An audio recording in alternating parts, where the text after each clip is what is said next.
চীনে ঐক্য ও সহযোগিতা অভিন্ন উন্নয়ন প্রতিপাদ্য নিয়ে নবম চীন দক্ষিণ এশীয় মেলা এবং ২৯তম কুনমিং আমদানি ও রপ্তানি পণ্য মেলা অনুষ্ঠিত হয়েছে। মেলায় বাংলাদেশ সহ দক্ষিণ এশিয়া ও দক্ষিণ পূর্ব এশিয়া সহ নানা অঞ্চলের ব্যবসায়ীরা অংশগ্রহণ করে।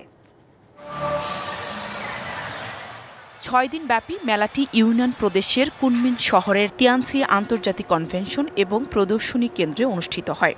উদ্বোধনী অনুষ্ঠানে চীনের জাতীয় গণ কংগ্রেসের স্থায়ী কমিটির ভাইস চেয়ারম্যান ওয়াং তুং মিং বক্তব্য রাখেন। এই প্রদর্শনীতে ১.৬ লাখ বর্গ কিলোমিটারের প্রদর্শনী এলাকা সহ ১৬টি প্যাভিলিয়ন ছিল। বাংলাদেশ থেকে ৫০-এর অধিক প্রতিষ্ঠান এই মেলায় অংশগ্রহণ করে।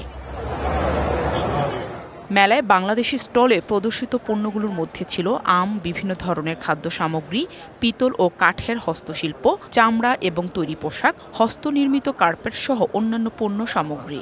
আমরা এখানে আমাদের লোকাল সবচেয়ে সুইট যেই ম্যাঙ্গো, সেটা হচ্ছে হিমসাগর, যেটা আমার হাতে আছে, এটাকে আমরা প্রমোট করতে চাচ্ছি। শাইনি চুলে এখন হবে সব হেয়ার স্টাইল।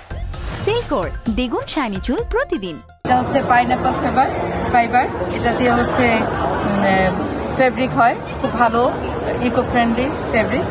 এটা মসলিন, এগুলা দিয়ে গ্রাউন্ড তৈরি করা যায়, বিভিন্ন ড্রেস তৈরি করা যায়। I come from Bangladesh.